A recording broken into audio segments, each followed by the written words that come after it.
now that we've got our focus, it's rolling. So we're Okay, live cool. with Dr. Ken. Ken, how are we doing? Yeah, not too bad. I'm really excited to be talking to you today on Australia's biggest backslap. That's it. Well, it's a different kind of day. We had rain pouring on the Sunshine Coast this morning, and it probably stopped about an hour ago. And now that the sun's popped out in clear skies, so it wouldn't have been too many people standing in the wet applying sunscreen if it were to happen today of all days. Yeah, I mean it's definitely looking really great here. I'm trying to stay in the shade here because I haven't got my hat and sunglasses, but I'm definitely all sunscreened up, ready for already participating in this year's biggest backslap. Good man, good man. So, Ken, for all those that haven't met you before I ask you the question to explain a little about what you do, I have to always share the story where a mutual friend of ours introduced us via email and said, go down and catch up with Ken. He's really switched on. He's won these awards. He's researching. He's doing wonderful things. Go and meet him. And I was expecting to see someone in their 60s, sort of grey hair, and then I saw you and I'm like, what? This guy's young. And at the end of that conversation, that's what I was left with, that you were switched on, you're young, and it just felt refreshing to have someone as passionate as you in this particular space, with youth on your side. So how about that for an Yeah, intro? There you are. that's pretty good. And I got to say that the feelings were very mutual, I think, as well. But to give a bit of background, if no one knows who I am, I'm Dr. Ken Dutton-Regester.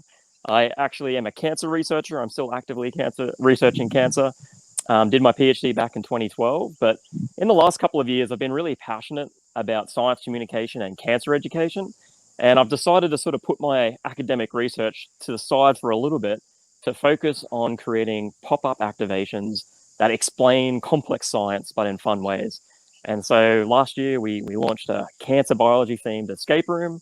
This year, we've launched a virtual reality game that explains cancer. And next year, we've got a really exciting project where we're going to be doing an art gallery concept that will be using augmented reality and adaptive soundtracks. Okay. Yeah. Plenty going on. And I know that last year you brought that escape room up to the event and you had it on the beach. What Yeah. were some of the reactions from people when they were in there? It's really funny because like a lot of people still don't know what an escape room is. So if you aren't familiar with it, basically it's a room where you have to go into and solve a series of puzzles in a defined set of time. And so it was really cool that we designed our escape room to be portable, so we could pop up anywhere. And it was really fun to be able to pop up, on the side of the beach, because that's like the least place you would expect to see an escape room, which is really cool. Yeah. And for us, it was like the first time sort of popping up in that type of location. So we definitely learned a couple of things from doing that. But it was really great just to see everyone interacting with the puzzles and learning about cancer in a really unique way.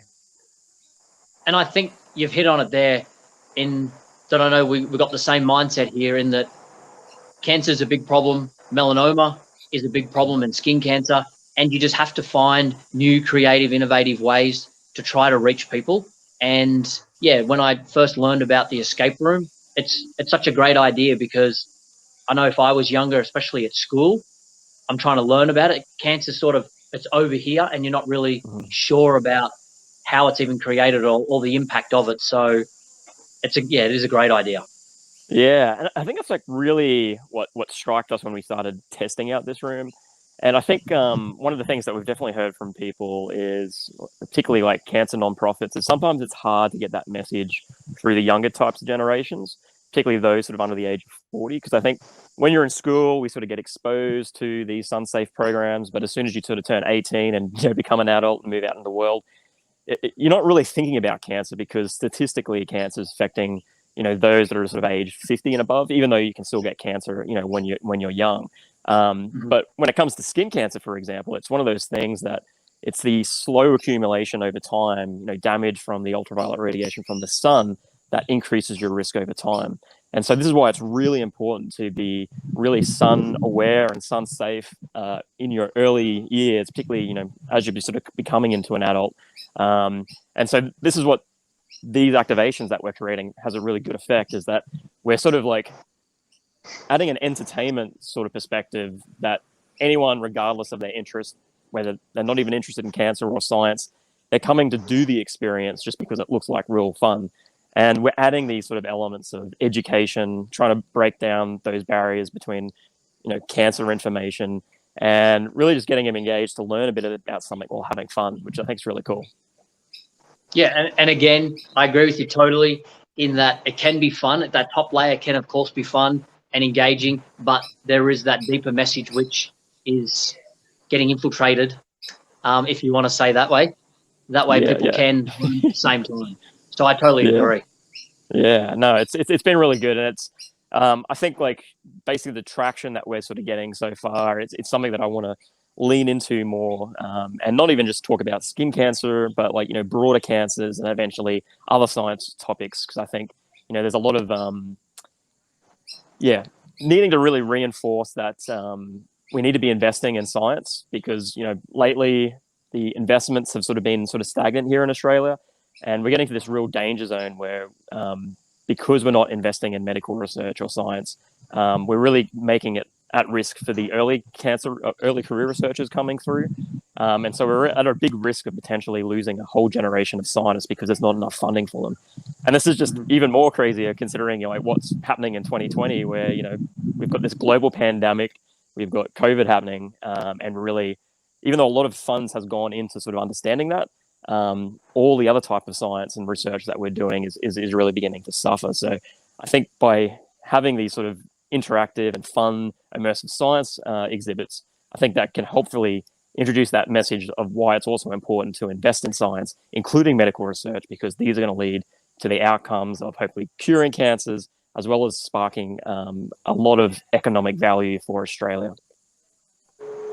Yeah. As you said, you don't want a whole generation to miss out on it, and I couldn't think of a better person to kickstart it all. Yeah. So, which I'm certainly looking forward to linking up with you, because a few months ago when I shared the development phase of the web app, you had some great suggestions, and then when you started mentioning words like augmented reality, it's certainly a space combined with education that we'd like to move into. So I have no doubt that in the new year we'll continue that conversation, and let's see if we can work on something together. Yeah, no, I'm really excited about that, because like it's for me myself as well. It's the first time that I'm getting into augmented reality. We're sort of currently developing an app for our art gallery exhibit, which we're hoping to sort of feature some of the first pieces in March.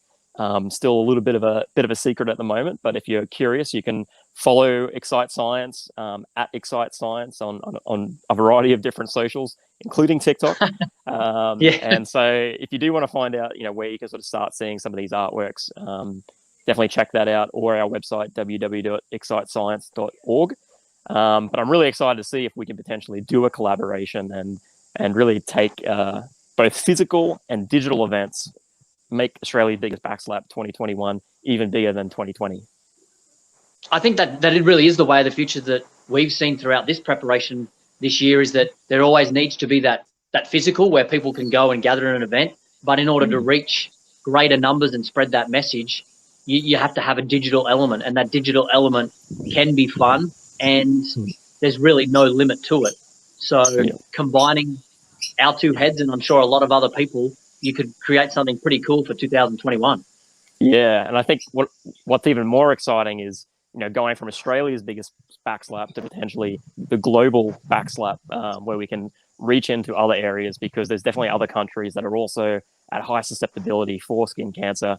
And I think spreading that message in the future, whether it's 2021 or 2022, I'm really excited to sort of see where this goes, because I think the campaign and the idea is fantastic, and I really love the concept of Backslap, because it's just like that one really frustrating part when you're hanging out by yourself on the beach and you're trying to reach that middle bit. And I don't know, maybe when I was younger, I used to have the flexibility to be able to reach into the middle of my back, but getting a bit older now, got to get a couple of gray hairs. It's a bit harder to do, and having that sort of ability to reach and get that full protection, I think, is absolutely critical, definitely in reducing your risk of cancer over a lifetime.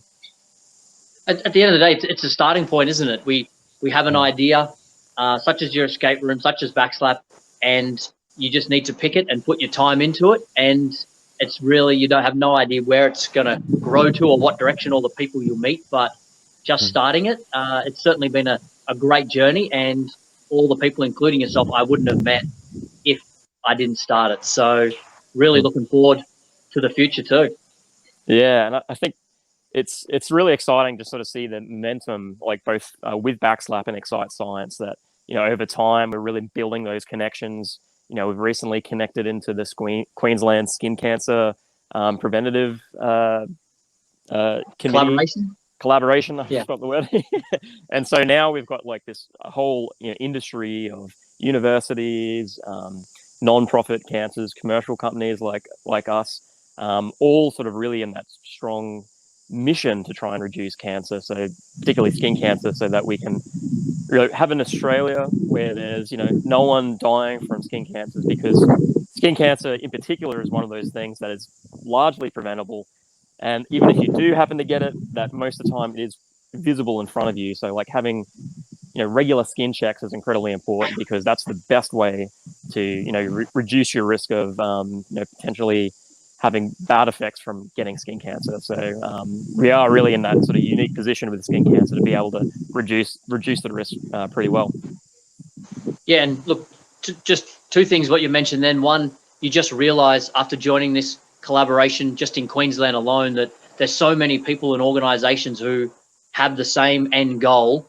And as you said, over time, you're just building more and more connections, being able to work together to ultimately have, as you said, no one dying from skin cancer in Australia. And regarding your skin checks, we spoke with Jay Allen this morning, a mutual friend of ours, and I asked him that question: what's something that you want to share today as part of this event? And he just said, get your skin checked. He's seen the power of it and has so many stories about people who have been saved and it's been detected early because of it. So again, it's just another good reminder for people to get their skin checked.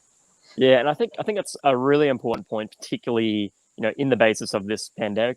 I know here in Australia we've done very well at relatively curbing the rates, but we've definitely seen evidence from the dermatologists and skin specialists that the rates of people coming in to get their skin checks have decreased. And there's definitely some data starting to come out that because people haven't been coming in, there's a few melanomas that have managed to advance quicker than they would have normally. And this is potentially leading to worse outcomes for the community. So I think it's really important that to go out there, get your skin checked. It's super easy to do. There's here in Australia we're really lucky. There's a lot of specialists trained in this. Whether that's a skin specialist or a dermatologist or even your GP. And I always make sure to get mine checked at least once a year. I got mine checked, I think, a couple of months ago, and had something quickly removed off my back, but it turned out to be good. But there's nothing that sort of like satisfies you knowing that you've got your skin checked and that you're safe. That feeling of feeling protected, knowing that you don't have to worry about it for another year. It's definitely worth that peace of mind. So definitely go out and get your skin checked. Yeah, and even just sharing it too when you do get it done. It's not something you have to keep to yourself. You can tell friends or mention at the next catch up with families that you had your skin checked and just ask that question. So it's another good reminder. Yeah, and I'd also add that it's worthwhile checking your friends and your significant partner. So they've actually found some of the evidence that particularly those who are married or have a long time partner, that often it's the partner that actually detects a suspect lesion, which potentially might be a melanoma or something dangerous beyond that. So it's really important to pay attention to your partner if you have one. Have a look, and if you see something a bit sus, nag them until they get their skin checked. Because some people might resist it, but if you go in and get it checked early, it's going to be no problems. They'll cut it out, and you'll be fine most of the time.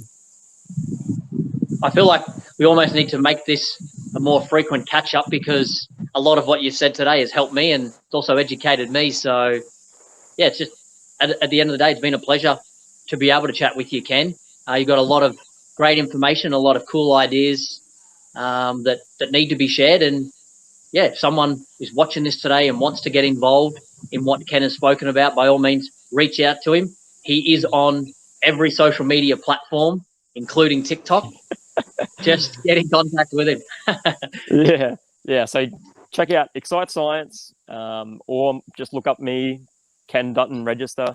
You'll be able to find me. You should be finding me on most platforms. I think there's a few niche platforms that I'm not on, but I'm definitely trying to to be as present as possible. Yeah. So, And I know that just before we went live, you said that you were finishing the challenge and going to put something together for TikTok. So again, look, thanks for taking part in it and sharing it out there. That's really what today is about. So thanks very much, mate.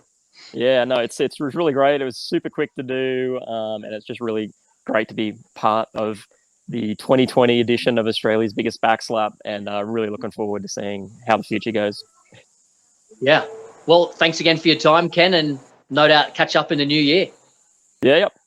Been the best, and enjoy everyone's day, and I'll catch you later. Cheers. Thanks, mate. See ya.